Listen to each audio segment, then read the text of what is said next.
Welcome everyone. Thanks for joining us today in what is a different chat, a fireside chat, with an opportunity for us to discuss with some of the leaders in the mobile ecosystem. And this time we have a pleasure to talk with Anurag Lal. Anurag, thank you for being here. Thanks for having me. Appreciate Anurag is, a famous face within the mobile ecosystem within math, has been a member and often been asked to comment on different topics. As I said today, we have a different take. We have a bit more of time, and we can take a more wider approach, talking about the mobile ecosystem, and not just the mobile ecosystem, if we want, the regulations and everything that happens in this fantastic world. I also like to remember to people what Anurag does. You are the president and CEO of Infinite Convergence, previously also working as some of the big names in the industry, who have been Sprint, BT, iPass, to mention some, and your leadership over 25 years in mobile technology, software as a service. Am I missing something, Anurag? Tell me.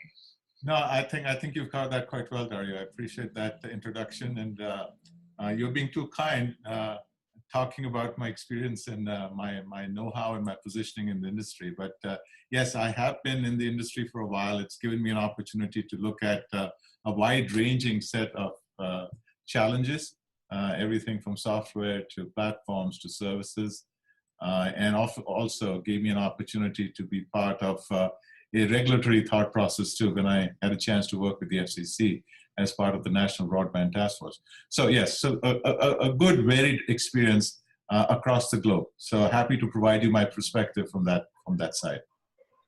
Perfect, and thanks for reminding us that you've been appointed by the Obama administration under the FCC as a director of the U.S. National Broadband Task Force.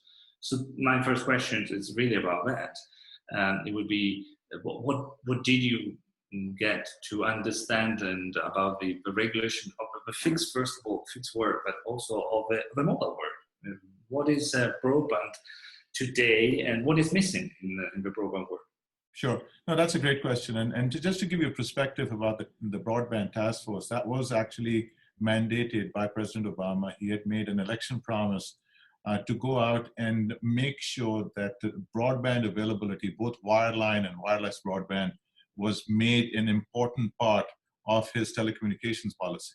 And so the task force was actually set up to understand and realize all the challenges that existed in the availability of broadband across the board, and see how those could be overcome to ensure that broadband was more available across the US economy. And there was a very strong belief that broadband availability had a direct linkage to the competitive nature of an economy.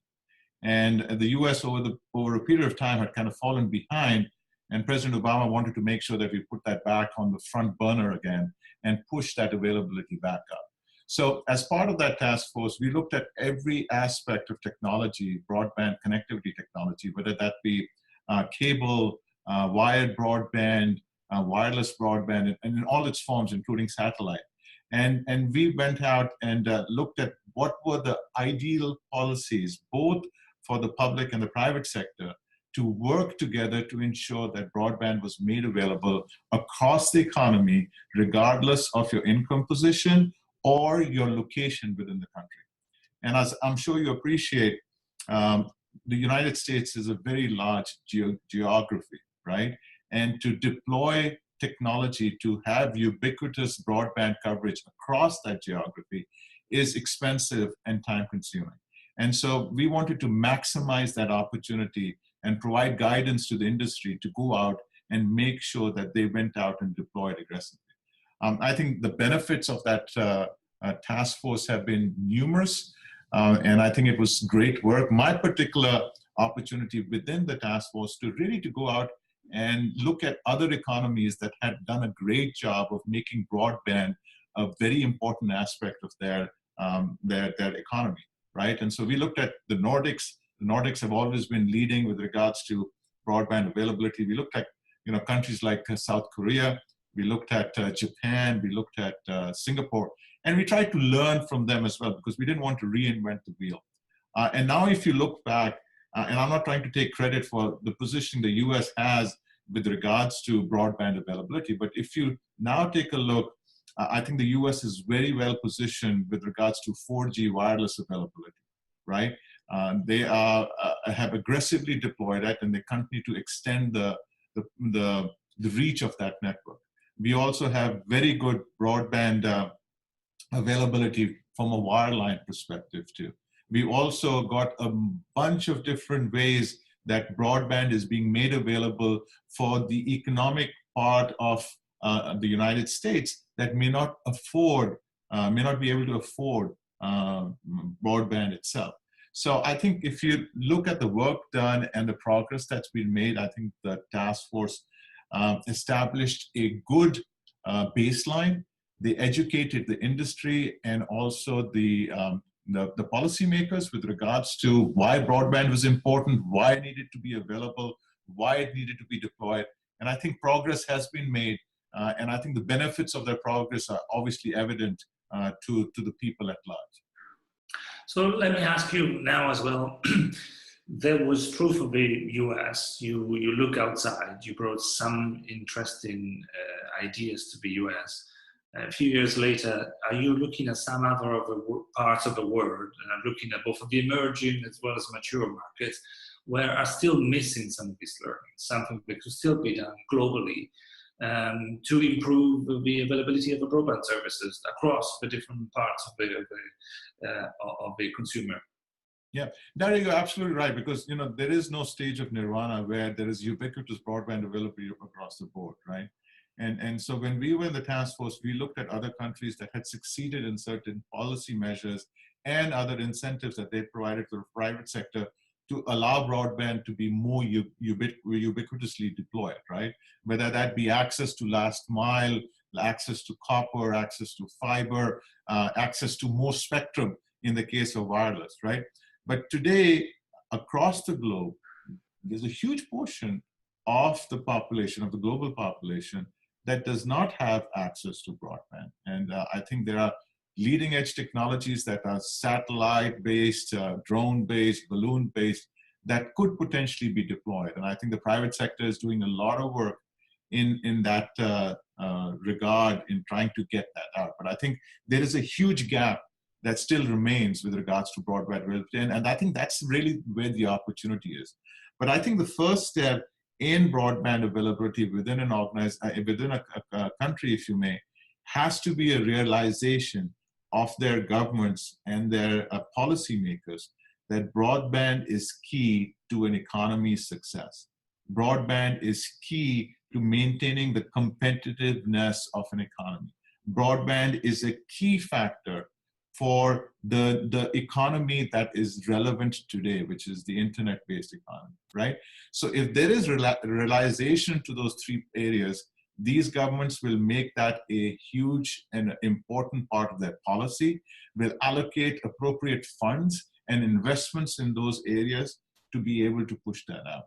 And I think there can be help given from other entities as well, like the UN and the IMF and others, to make that a singular important part of their giving and outreach as well.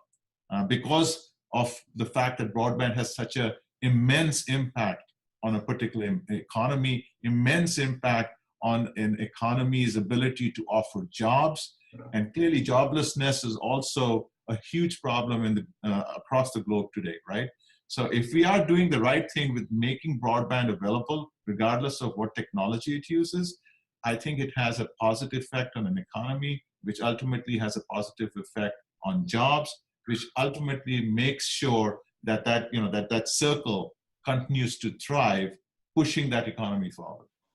So let me ask you now, if you had the free wish, a famous free wish, three things that at regulatory level could be done to improve the life through broadband to many, what would that be? What would you ask for? I think it's very important for people to understand that a large portion of what ensures broadband availability is handled and managed by most policy-based governments, right? And I think it'll be very important for those governments to start making aspects of those policies a little more open and more available. So give you one of my big choices, spectrum availability. I think it's very, very important for countries to farm and refarm existing spectrum in order to make that available to the private sector. All right. And it's also very important to ensure that that spectrum is provided in a cost-effective manner. There are too many economies that try to make the availability of spectrum a business. And I would say, I would challenge these governments that, give spectrum, make it more cost effective, make it more available so that you have wider bands of spectrum available in a much more cost effective manner.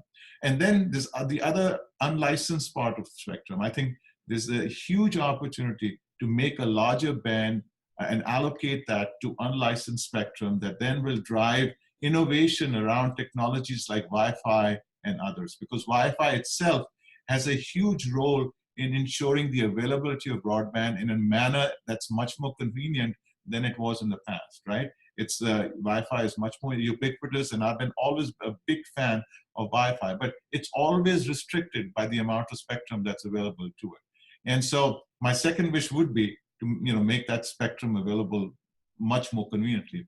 The third piece, I think, is regulation and deregulation. There's a lot of talk about regulating industries, regulating the internet, regulating companies that are successful.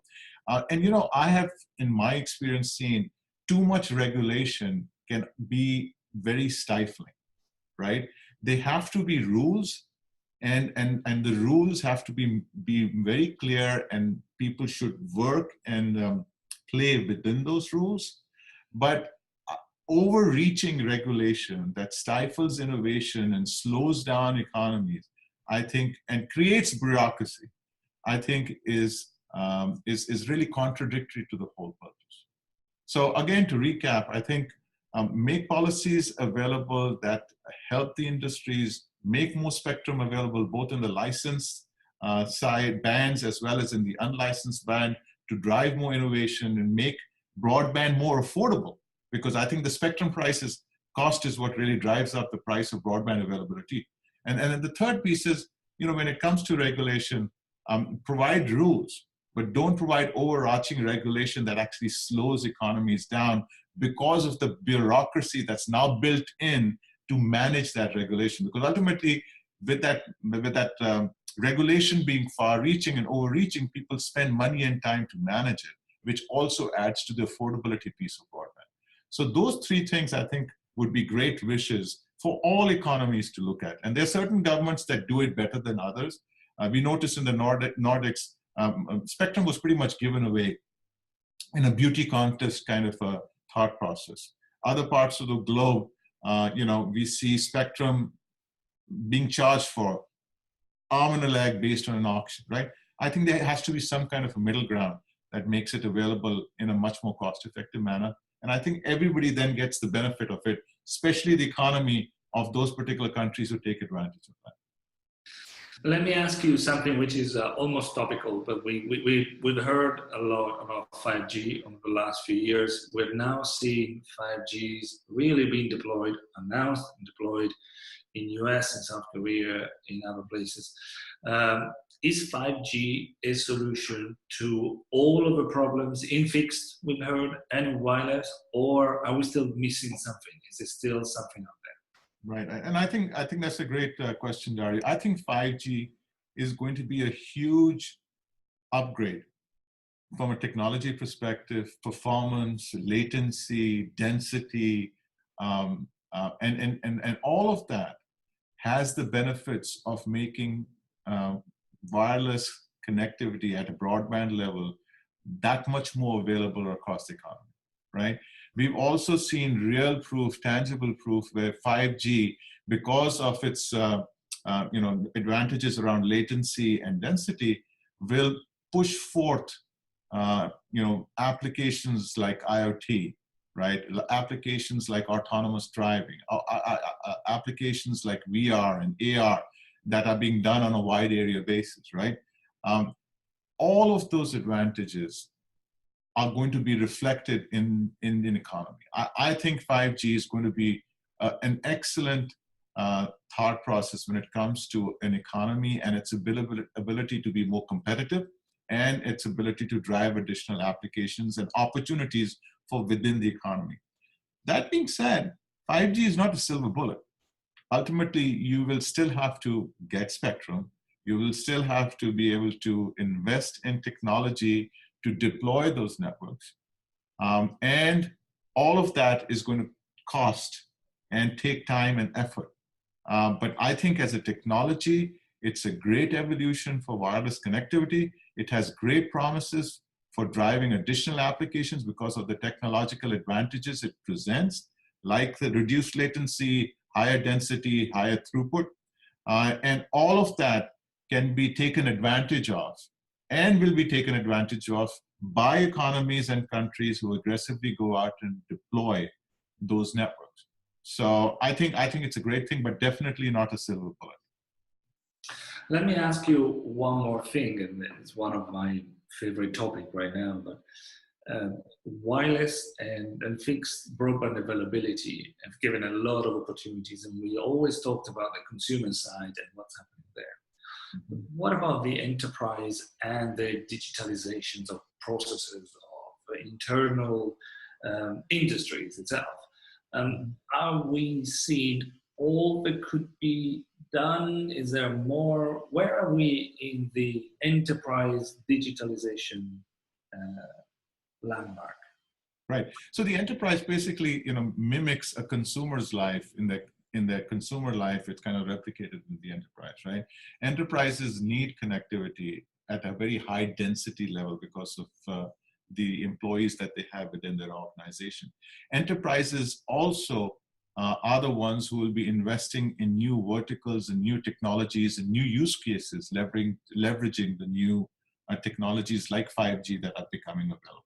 So I think a consumer and an enterprise kind of go hand in hand, right? Digitization is an absolute, it's happening today across the board, including the enterprise. We see that in our business. We provide a secure enterprise messaging environment that actually is an answer to consumer capabilities that are leaking into the enterprise. So, and the enterprise is no different. And in fact, the applications I talked about in the context of 5G, like IoT, autonomous driving, AR, VR, AI, and others, all of those will be benefited and will be driven by enterprises who are going to take advantage of these new technologies that are becoming available, right? And as they take advantage, I think it helps the enterprise as well. So the consumer is excited, the enterprise is prepared and ready to go. In fact, they have already started investing in some of these areas, understanding that these technologies are coming down the road. So the digitization is real. High density service availability within the enterprise is a real requirement. And replicating and taking advantages of some of these new technologies is absolutely important for those enterprises to stay relevant. We do it on an ongoing basis at our organization through the services we sell and provide to enterprises. We already seeing the applicability of those services within the enterprise for the reasons that I just talked about. So I think it'll all come together at the end of the day, because the enterprise on one side leverages everything that a consumer does in a consumer's life. And if I may ask one final remark, if you were to talk to a young Anurag Lal, 20 years ago, what would you tell yourself after all the things you've seen and learned to be prepared or to do better? What would be that suggestion you give yourself? Well, maybe I would have invested in some of the stocks I didn't invest, but no, jokes aside, I think the times that we are living in are absolutely phenomenal. If you look at the exponential progression of technology across the board that has taken place right from the 90s to today is absolutely unbelievable, right? It's some of the applications that we take for granted, including this conversation that we are having remotely, with you being in the UK, I'm sitting here in Washington, and doing it in a very seamless manner. is unfathomable going back to those times, right? I think I recognize some of those technologies. I was always a big proponent around wireless broadband. I was a big champion of Wi-Fi in the early days. Actually going back to the early 90s, I think I foresaw the advantages that mobility and wireless connectivity would provide, and I pushed wireless Wi-Fi, extremely aggressively. They used to call it wireless LAN in those days.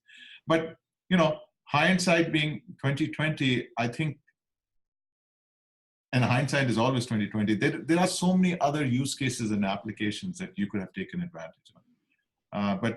But looking back is, I think, in my mind, not helpful. Looking forward is what I like to do.